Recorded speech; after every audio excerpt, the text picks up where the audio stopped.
Alright, so চলেন আমরা এবার একটা কিভাবে কন্টিনিউটির কন্ডিশনস ক্রিয়েট করা যায় at looking at different curves সেটা আমরা এখন দেখি। সো এখানে আমাকে যে বিশাল বড় একটা স্প্লাইন দেওয়া, আমরা দেখতে পাচ্ছি যে এখানে 3 ধরনের বেজিয়ার কার্ভস আসে, আর মোর স্পেসিফিকলি আমরা দেখতে পাচ্ছি প্রত্যেকটা পয়েন্টে 4টা কন্ট্রোল পয়েন্ট দিয়ে রিপ্রেজেন্টেড, যেমন P1, P2, P3, P4, similarly P4, P5, P6, P7, P7, P8, P9, P10। তার মানে এগুলো সব কিউবিক বেজিয়ার কার্ভস, আর যে কোনো কিউবিক বেজিয়ার কার্ভের জেনারেল ফর্মুলা হচ্ছে এই কিউটিটা, এটা আমরা জানি। তার মানে এই ফর্মুলাটা এটিরও, বিটি এবং সিটি সবগুলোরই এই সেম ফর্মুলাটা এখানে জারি হবে। আচ্ছা, এখন তাহলে আমরা যদি প্রুভ করতে চাই যে জিনিসগুলো কতটুকু কন্টিনিউটি লেভেল পর্যন্ত রিচ করতে হলে কোন কোন কন্ট্রোল পয়েন্টগুলোকে কোন কোন কন্ট্রোল পয়েন্টের উপর ডিপেন্ডেন্ট থাকতে হবে, সেটার কাজই আমরা এখন করব। নাও আমরা অলরেডি দেখতে পাচ্ছি যে এই সবগুলো বেজিয়ার কার্ভস মিলিয়ে এরা অলরেডি C0 আর G0 কন্টিনিউয়াস। রিজনটা কি? কাজ এরা সবাই জয়েন্টসগুলোতে, এইটা একটা জয়েন্ট, এই P4, এই P7 আরেকটা জয়েন্ট। তো এই প্রত্যেকটা পার্টে প্রত্যেকটা কার্ভ এখানে কানেক্টেড। যেহেতু ওরা কানেক্টেড, ওদের পজিশনটা সেম জয়েন্টসগুলোতে, তাহলে এরা অটোমেটিকলি C0 আর G0 কন্টিনিউয়াস। এটা আমাদের খুঁজে বের করতে হবে না। আদারওয়াইজ এখন যদি আমরা চেষ্টা করি যে পুরোটা স্প্লাইন যেন C1 কন্টিনিউটি মেনটেন করে, কোনটা C1, তাহলে আই হ্যাভ টু এনশিওর যে এই P4এও যেন C1 কন্টিনিউয়াস হয় এবং এই P7এও যেন C1 কন্টিনিউয়াস হয়। তাহলে ইন জেনারেল এই পুরোটা স্প্লাইন C1 কন্টিনিউটি ম্যাচ করবে। তাহলে যদি আমরা এখন C1 কন্টিনিউটি চেক করতে চাই, আমাদের তো এখন এই ইকুয়েশন দিয়ে হবে না, আমাদের এখানে ফার্স্ট অর্ডার ডেরিভেটিভ বের করতে হবে বেজিয়ার কার্ভটা। চলেন তাহলে বের করে নিই। বাট বিফোর গোয়িং দেয়ার একটা কন্ডিশন আমাদের মনে রাখতে হবে C1-এর জন্য, সেটা হচ্ছে এখানে তো এই পয়েন্টে এটিটা এন্ড হচ্ছে, আর C1-এ আমরা ফার্স্ট অর্ডারটা বের করি, ফার্স্ট অর্ডার ডেরিভেটিভ। তাহলে এর প্রাইম, তার মানে এর ফার্স্ট অর্ডারে আমি যখন টি এর ভ্যালু 1 বসাবো, যেহেতু এটা এন্ডিং পয়েন্টে টি এর ভ্যালু ইজ ইকুয়াল টু 1, তার মানে এটা শুড বি ইকুয়াল টু আমার এখানে যে বেজিয়ার কার্ভটা বি, এখানে অ্যাগেন বি এর ভেলোসিটিটাও সেম হতে হবে। তার মানে বি প্রাইম অফ, এটা কিন্তু P4টা কিন্তু বি টি কার্ভের বিগিনিং ও স্টার্টিং পয়েন্ট, তাহলে এখানে কিন্তু টি এর ভ্যালু 0 হবে। এই কন্ডিশনটা ম্যাচ করতে হবে আমার এই পয়েন্টটাতে। সিমিলারলি এই পয়েন্ট 7-এ যদি আমরা তাকিয়ে দেখি, পয়েন্ট 7-এও কোন কন্ডিশনটা ম্যাচ করতে হবে? বিটি এখানে এন্ড হয়, তাহলে বিটির ভেলোসিটি ও এন্ড হয়, তার মানে ওর টি এর value 1 should be equal to c prime of 0। তার মানে সি এর এটা স্টার্টিং পয়েন্ট, তাহলে সি এর স্টার্টিং পয়েন্টে ওর ভেলোসিটিটা has to be equal to b এর এন্ডিং পয়েন্টের ভেলোসিটি। এই দুটো কন্ডিশন যদি ম্যাচ করে, তাহলে আমাদের এই টোটাল স্প্লাইনটা, তার মানে এই পুরো জিনিসটা C1 কন্টিনিউয়াস। এটাই আমরা এখন দেখব যে এগুলো যদি করতে হয়, আপনারা আলটিমেটলি দেখবেন কিছু কিছু কন্ট্রোল পয়েন্টস অন্য কিছু কন্ট্রোল পয়েন্টের উপর ডিপেন্ডেন্ট হয়ে যায়। এই জিনিসটা আমি কার্ভসের নোটসেও করিয়েছি, তো আপনারা প্লিজ ওখান থেকেও জিনিসটা একবার পড়ে নেবেন। Alright, let's begin. আমি তাহলে আগে এ প্রাইম বের করি, ওর ফার্স্ট অর্ডার। প্রিটি মাচ সবারটাই সেমই আসবে।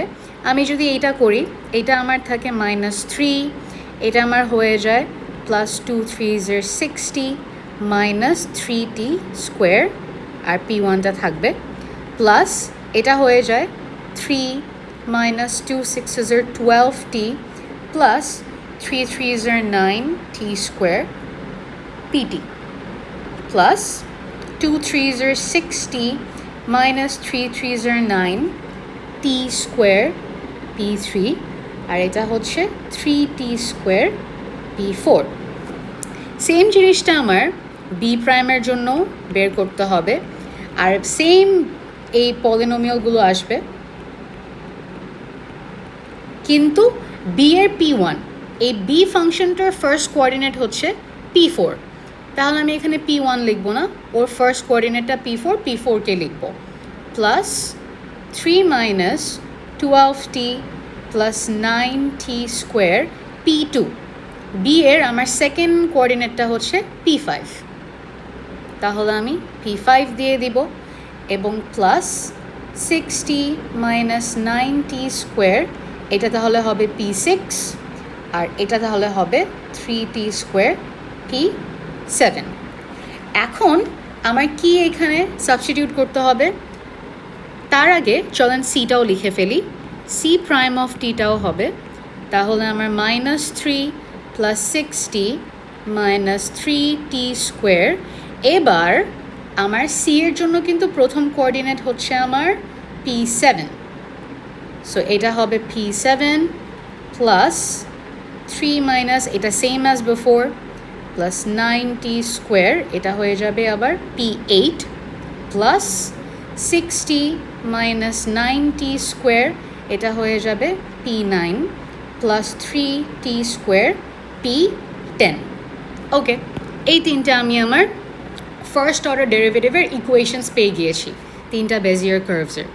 এখন আমাদের কোন কন্ডিশনটা চেক করতে হবে প্রথম জয়েন্টের জন্য, এই কন্ডিশনটা, তাহলে এ প্রাইম অফ 1, তার মানে প্রত্যেকটা টি এর জায়গায় আমি যদি 1 বসাই দেখি কত আসে, মাইনাস 3 প্লাস 6 ones are, এই টিটার জায়গায় আমি এখন বসাবো 1, তাহলে 6 মাইনাস এই টিটার জায়গায় আমি এখন বসাবো 1, তার মানে 3 P1 প্লাস এটা হয়ে যায় 3 মাইনাস 12 ইন্টু 1, তার মানে 12 প্লাস 9 ইন্টু 1 স্কোয়ার মানে 1, 9 P2 plus 6 ones are 6 minus 9 into 1, 9 P3 plus 3 ones are 3 P4, এটা চলে আসে। আমরা যদি সিম্পলিফাই করি এটা কাটাকাটি হয়ে আপনার 0 হয়ে যায়, 0 ইন্টু P1 জাস্ট 0 আসবে। ওকে, এরপর 3 প্লাস 9 হচ্ছে 12, 12 মাইনাস 12 এটাও 0 হয়ে যাবে, 0 ইন্টু P2 0 চলে আসবে। অলরাইট, এরপর এখানে আমি পাই 6 মাইনাস 9 মাইনাস 3, তার মানে এটা আসে মাইনাস 3 P3 আর প্লাস 3 P4। একটু যদি রিঅ্যারেঞ্জ করে লিখি তাহলে 3টা কমন নিয়ে লিখতে পারি P4 মাইনাস P3। নাও একটা জিনিস কিন্তু এখানে একটু ইনটুইটিভ হওয়া উচিত, সেটা হচ্ছে দেখেন এই এ প্রাইম 1, এটা দেখেন ডিরেকশনটা হচ্ছে P4 মাইনাস P3, তার মানে আমার যেখানেই P3 আর P4 এক্সিস্ট করে এই ভেক্টরটা P3 থেকে P4 এর ডিরেকশনে যায়, যেই ভেক্টরটা সেটার 3 টাইমস হচ্ছে ভেলোসিটিটা হয়। তো এই জিনিসগুলো কিন্তু ইনটুইটিভলি আমাদের বুঝতে হতে হবে। ওকে, এখন চলেন বের করি আমরা বি প্রাইম অফ 0-র জন্য। তো এটা আমরা এখানে দিয়ে দিই, কী কী আসে দেখি। এখানে প্রথমে আমার থাকবে minus 3 plus 6 zeros are 0 minus 3 zeros are 0, so minus 3 P4 plus এখানে তাহলে থাকবে 3 minus 12 into 0, so 0 plus 9 into 0 0, তাহলে P5। এরপর plus 6 zeros are 0 minus 9 zeros are 0, তাহলে পুরোটাই চলে যাচ্ছে P6, P7ও 3 zeros are 0, সো পুরোটা চলে যায়। আই এম লেফট উইথ আবারও 3 কমন নিয়ে নিলে P5 মাইনাস P4, এই জিনিসটা।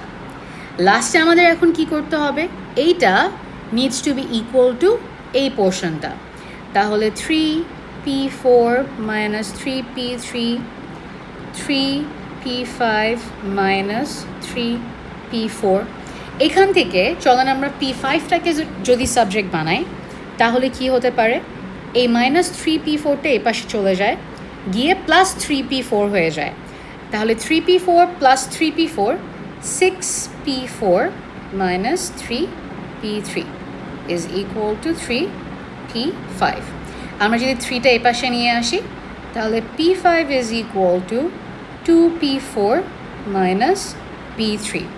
হেন্স আমরা আমাদের প্রথম ডিপেন্ডেন্সিটা পেয়ে যাচ্ছি, সেটা হচ্ছে P5 এবার is dependent on this relation between P4 minus P3.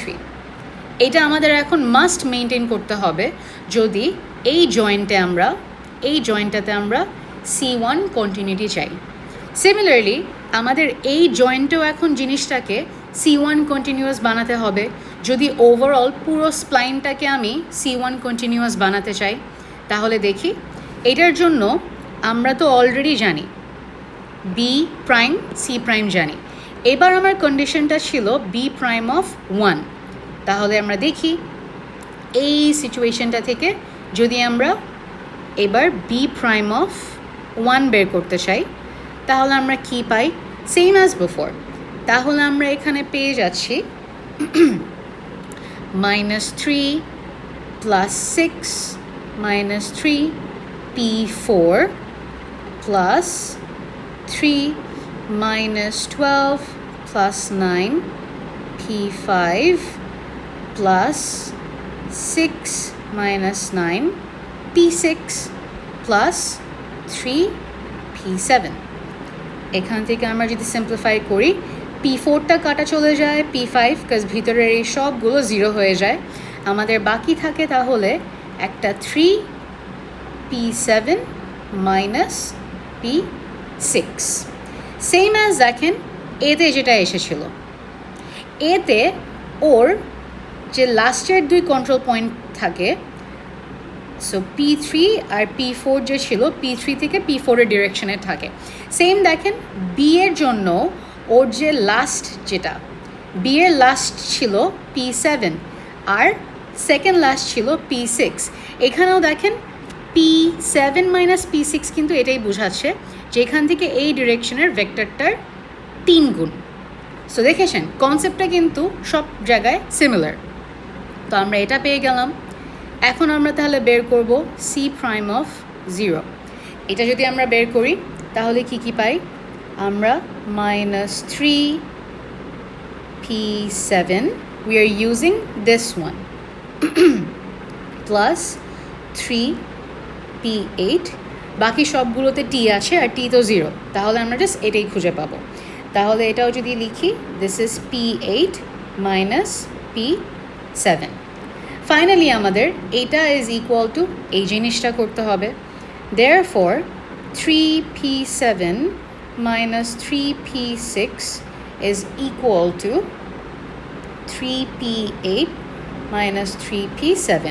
Similarly আমি যদি এখানে P8 কে সাবজেক্ট বানাই আবারও, তাহলে এই পাশেও হয়ে যায় 6P7 minus 3P6 is equal to 3P8। Therefore P8 is equal to 2P7 minus P6। তাহলে এই জয়েন্টে যদি আমার C1 কন্টিনিউটি মেনটেন করতে হয় তাহলে আমার P8 should be coming down from P6 এবং P7। তার মানে এবার আমি P8 এবং P5 এগুলো দুটোটাই আমার লকড হয়ে গিয়েছে, এই দুটো কন্ট্রোল পয়েন্টস।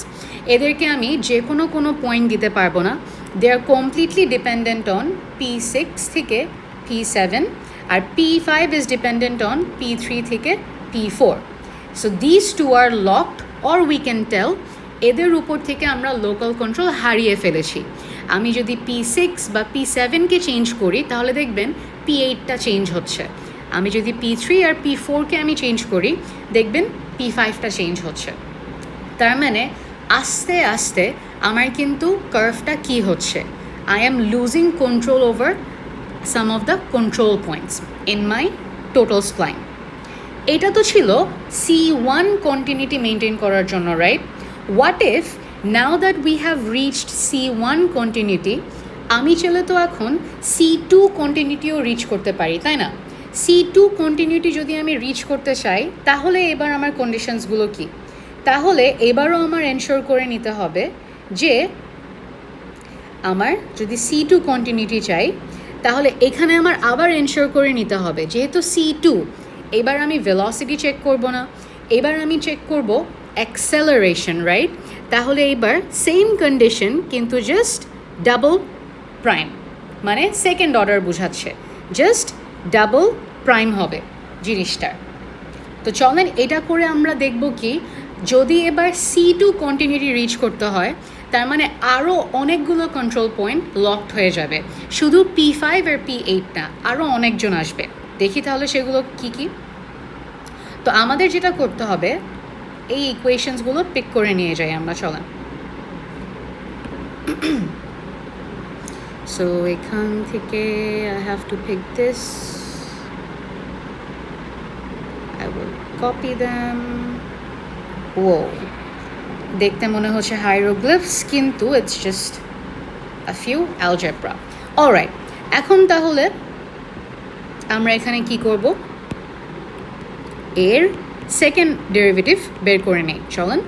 তাহলে এখানে কি হয়ে যায়, -3টা চলে যায়, এখানে বাকি থাকে 6 minus 2 3s are 6t, R P1 বাকি থাকে, প্লাস আমার এখানে বাকি থাকে -12 plus 2 9s are 18t P2, plus আমার বাকি থাকে 6 minus 2 9s are 18t P3, plus 2 3s are 6t P4. Similarly আমরা বি প্রাইমটাকেও বের করে নিব, এক্স্যাক্টলি সেম জিনিসই আসবে, জাস্ট ইনপুট পয়েন্টটা এবার হবে P4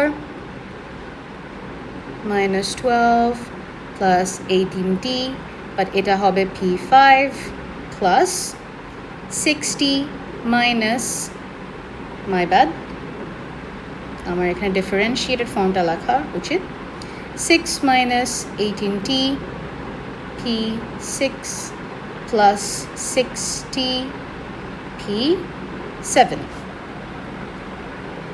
এবার C double derivative, 6 minus 6t P7 plus 3, my bad,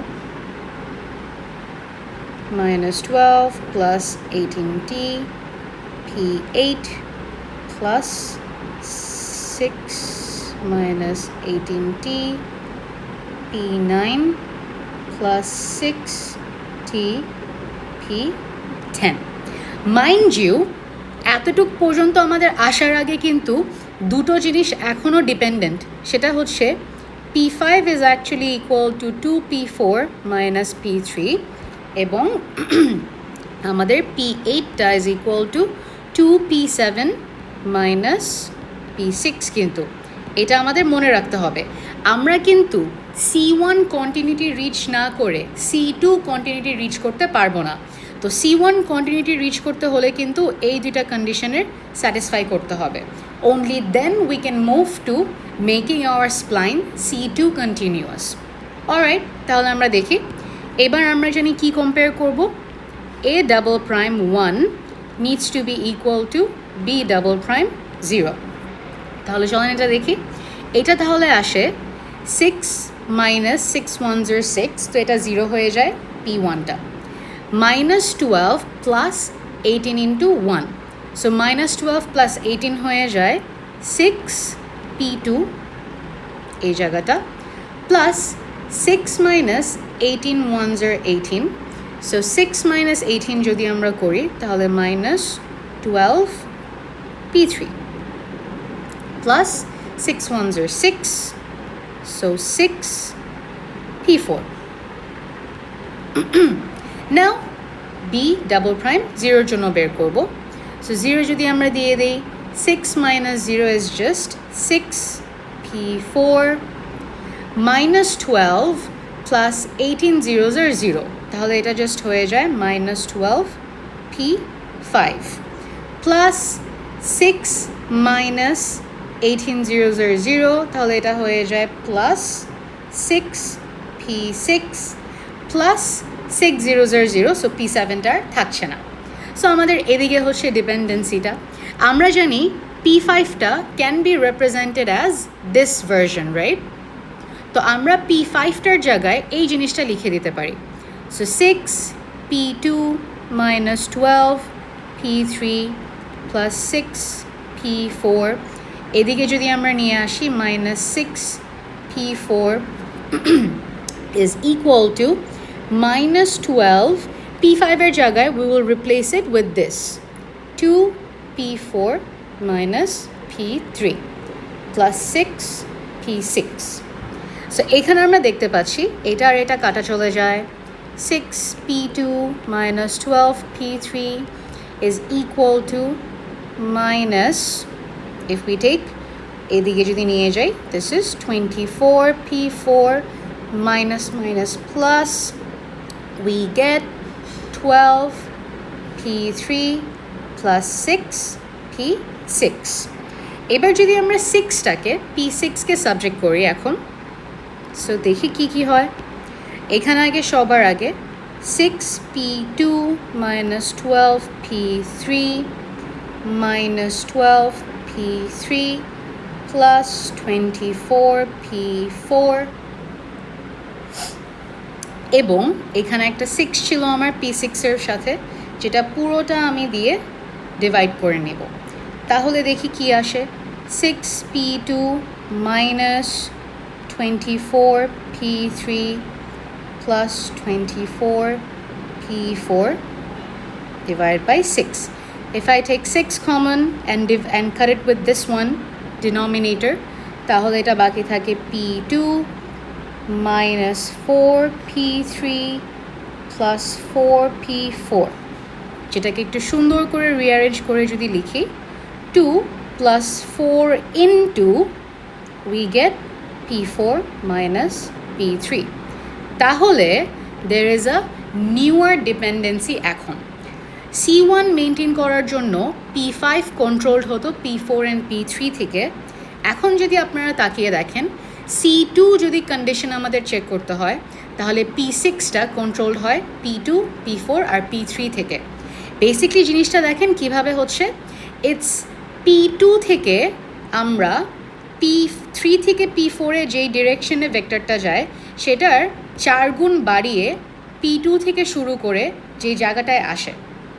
এখানে যদি আমরা ডায়াগ্রামটাতে একটু খেয়াল করে দেখি, আমাদের P2 হচ্ছে এই জায়গাটায়, this is our P2, and P3 থেকে P4-এর ডিরেকশন হচ্ছে এই জায়গাটা, এই ভেক্টরটা।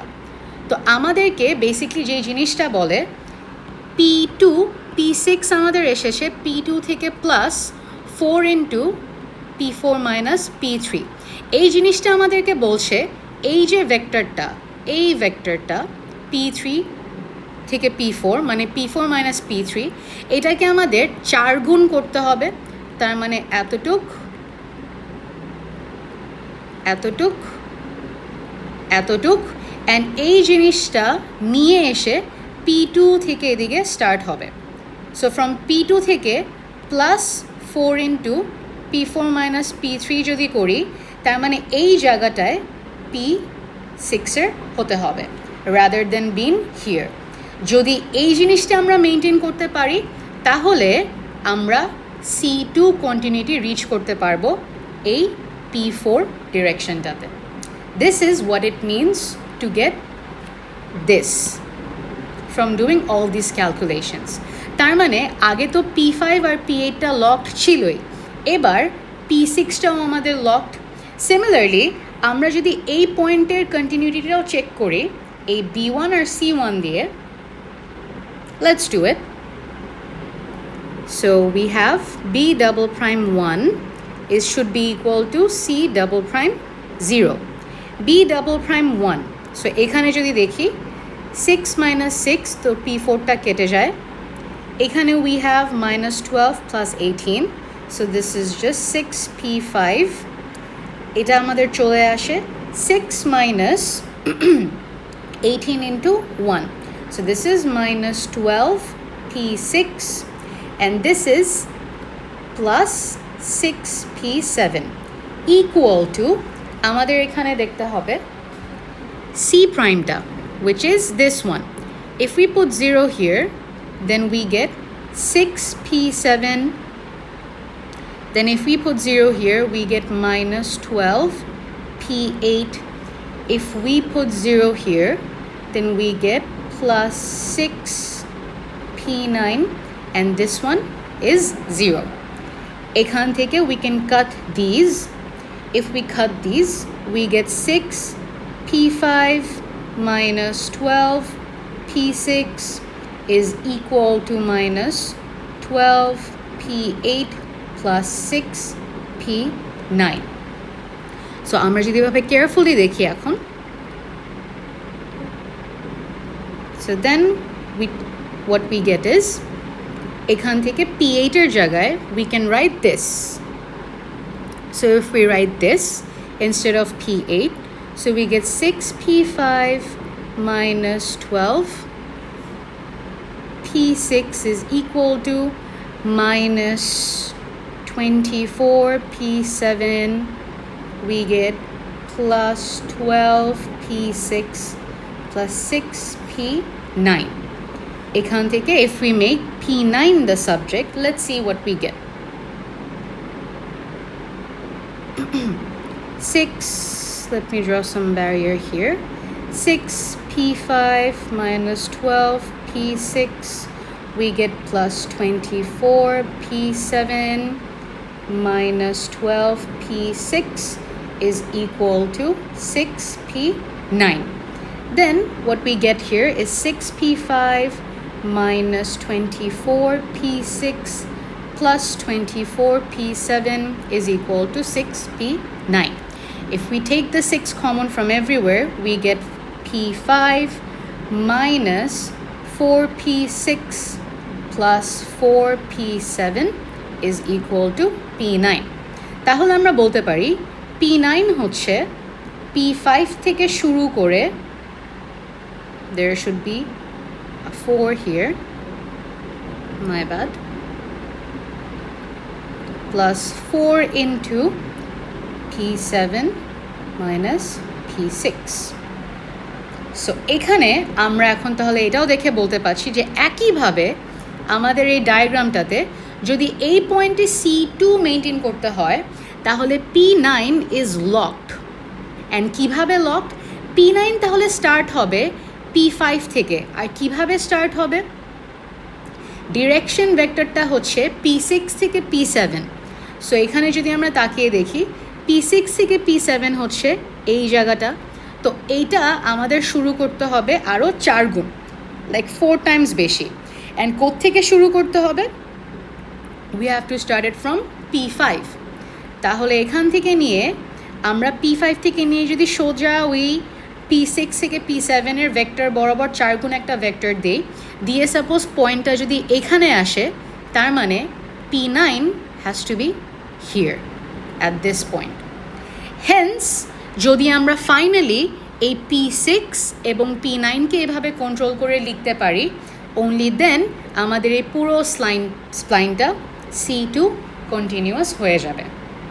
তার মানে আলটিমেটলি আমাদের P5, P8, P6 এবং P9 সবগুলোই কিন্তু টেকনিক্যালি আমরা বলতে পারি P2, P3, P4, P6, যেটা আলটিমেটলি P2 অ্যান্ড P3-4 থেকে কন্ট্রোলড, অ্যান্ড P7 এখান থেকে আমাদের সব কিছু কন্ট্রোল হচ্ছে। তার মানে আমি যদি সাপোজ এখন P3কে একটু চেঞ্জ করি, আমি যদি এখন P3কে চেঞ্জ করার চেষ্টা করি, তাহলে ইভেন ইফ আমি শুধু এই পয়েন্টের পার্টিকেলটাকে মুভ করছি, অ্যাজ ইন ইভেন ইফ আমি শুধু এই পয়েন্টের কন্ট্রোল পয়েন্টটাকে মুভ করব P3, বাট এটার কারণে এই P5টাও মুভ হয়ে যাবে, P6ও মুভ হয়ে যাবে, P9ও এখানে মুভ হয়ে যাবে, অ্যান্ড আলটিমেটলি আমরা এখানে দেখতে পাবো আমাদের P8ও মুভ হয়ে যাবে, বিকজ P8 আমার P6-এর উপর কন্ট্রোল। আর মাত্র আমরা দেখে এসেছি P6 হচ্ছে আলটিমেটলি P3 দিয়েই কন্ট্রোল। তো তাহলে যদি একটা স্পেসিফিক পয়েন্ট আমি মুভ করার চেষ্টা করি, এখানে পুরো কার্ভটা there could be a chance যে জিনিসটা এরকম উল্টিয়ে যাচ্ছে। হেন্স আমরা লোকাল কন্ট্রোল এভাবে হারিয়ে ফেলতে পারি। সো এইটা আপনারা দেখবেন এরকম সিমিলার আমি অ্যাসাইনমেন্টেও একটা কোয়েশ্চেন দিয়েছি, আমি কার্ভস নোটেও অল্প একটু এরকম দেখিয়েছি। সো এটা আপনারা প্রপারলি গো থ্রু করে আমি সাজেস্ট করবো আপনাদেরকে দেন অ্যাসাইনমেন্টে যেতে।